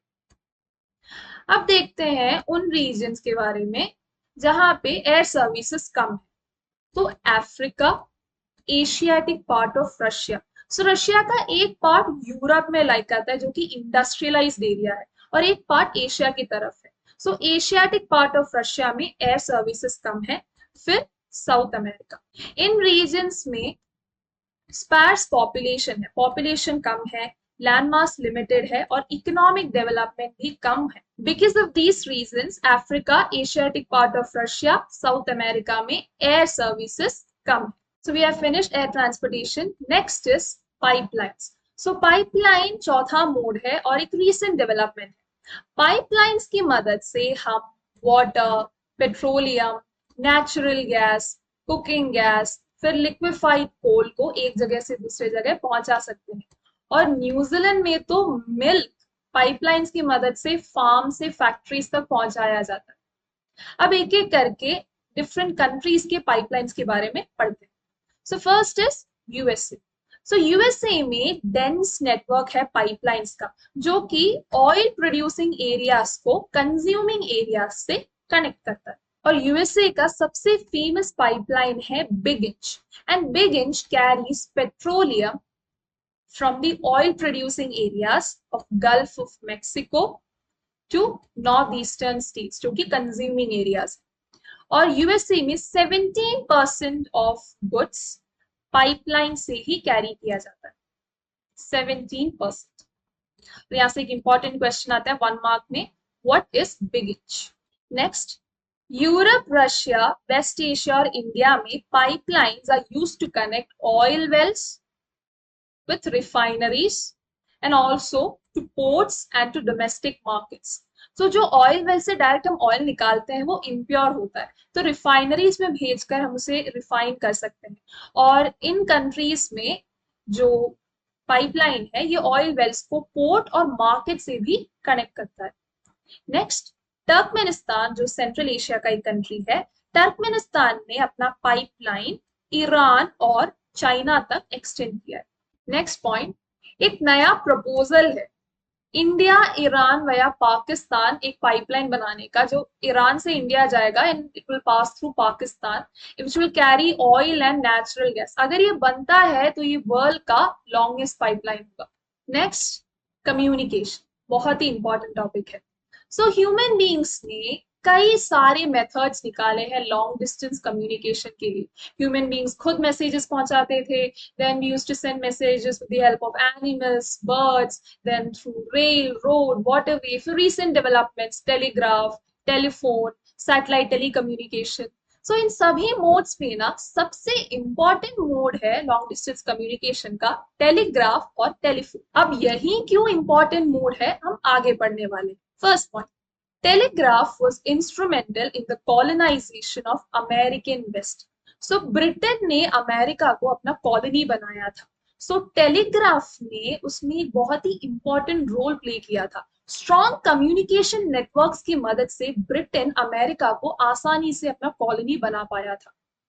और फिर अर्ली और मिड 20th सेंचुरी में एक कंपनी है American telegraph and telephone company, AT&T। इस कंपनी के पास यूएसए की टेलीफोन इंडस्ट्री पर एक मोनोपोली थी।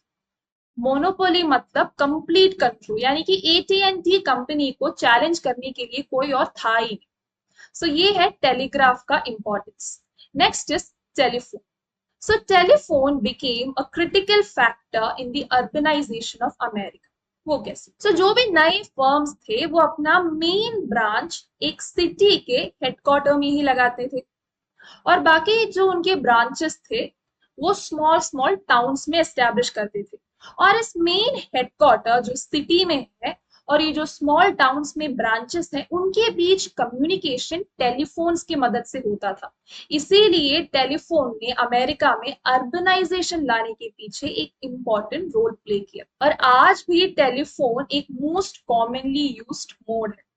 मेजॉरिटी ऑफ लोगों के घर पे हम टेलीफोन देख सकते हैं। फिर डेवलपिंग कंट्रीज में सेल फोन्स, मोबाइल फोन्स ने रूरल कनेक्टिविटी भी पॉसिबल किया, यानी कि रूरल एरियाज को अर्बन एरियाज से कनेक्ट किया और रूरल कनेक्टिविटी को इम्प्रूव किया। और आज हम कम्युनिकेशन की दुनिया में कई सारे डेवलपमेंट्स देख सकते हैं और उसमें the first major breakthrough was use of optic fibre cables. और ऑप्टिक फाइबर केबल्स ने कॉपर केबल्स को भी रिप्लेस कर दिया। तो कंपटीशन के चलते कई सारी टेलीफोन कंपनीज ने कॉपर केबल को रिप्लेस करके ऑप्टिक फाइबर केबल्स को लगा लिया। और ऑप्टिक फाइबर केबल्स के कई सारे पॉजिटिव पॉइंट्स हैं।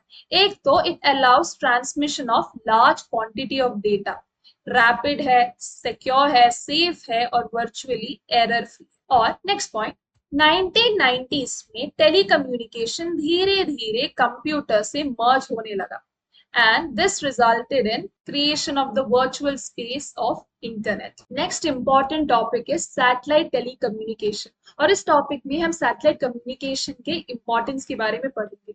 So today internet is the largest electronic network and internet connects about 1,000 million people over 100 countries. और सैटेलाइट कम्युनिकेशन के यूज को इस छोटे से बॉक्स में अच्छे तरीके से सम अप किया है। Satellites touch human lives in many ways. Every time you use a cell phone to call a friend, send an SMS, or watch a popular program on cable television, you are using satellite communication. So, 1970s में satellite communication emerged as a main player in communication technology. और satellite communication और space research में USA और USSR काफी आगे थे। और ये 1970s ना, ये पीरियड था कोल्ड वॉर। तो इन दोनों कंट्रीज के बीच में कंपटीशन लगा रहता था कि हर चीज में इन्हीं आगे रहना है।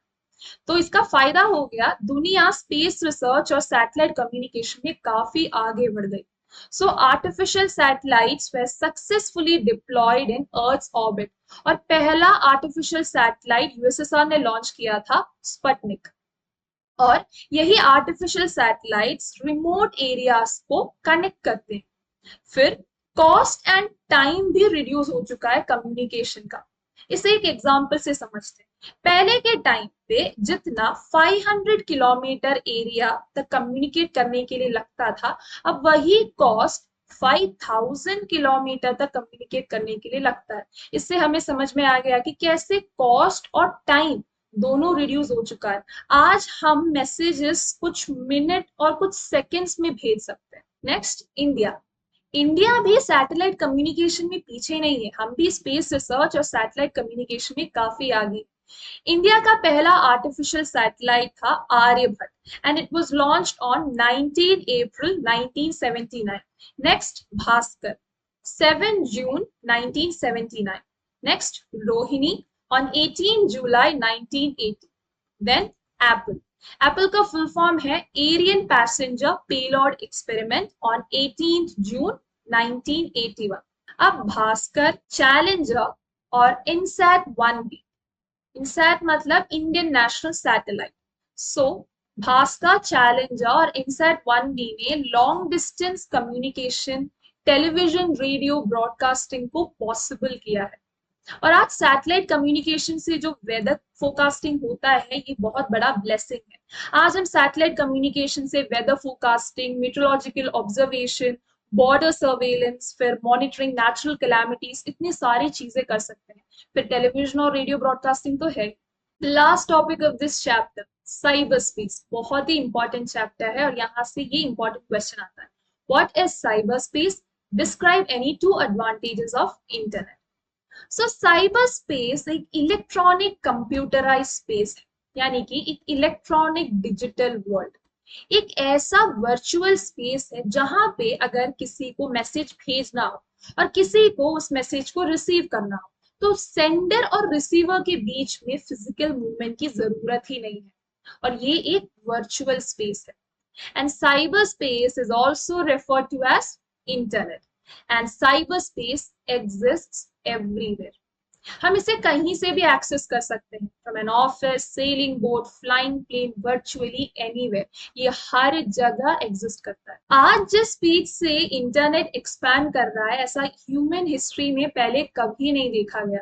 1995 में 50 मिलियन इंटरनेट यूजर्स थे. सिर्फ 5 साल में वो 400 मिलियन हो गया. और 2010 में 2 बिलियन इंटरनेट यूजर्स. और आज के टाइम पे अराउंड 6 बिलियन लोग इंटरनेट यूज करते हैं. और जब ये इंट्रोड्यूस हुआ था तब यूएसए में सबसे ज्यादा यूजर्स थे, लेकिन अब ये सिचुएशन चेंज हो चुकी है. अब सबसे ज्यादा यूजर्स हम USA, UK, Germany, Japan, China और इंडिया में देख सकते हैं. साइबर स्पेस ने हमारी इकोनॉमिक और सोशल लाइफ को चेंज कर दिया है with the help of email, e-commerce, e-learning, e-governance.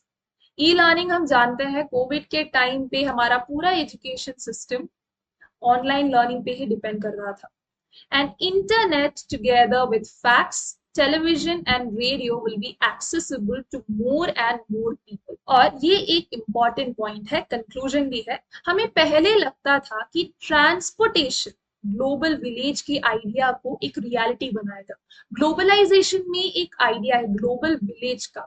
हमें लगता था कि वो ट्रांसपोर्टेशन होगा जो ग्लोबल विलेज को एक रियलिटी बनाएगा, लेकिन जो मॉडर्न कम्युनिकेशन सिस्टम है, satellite telecommunication, that will make the idea of global village a reality. So it is these modern communication systems more than transportation that has made the concept of global village a reality. So this was chapter 8, transport and communication. I really hope कि आपको अच्छे से समझ में आ चुका होगा. अगर कोई भी डाउट है तो आप कमेंट सेक्शन में पूछ सकते हैं.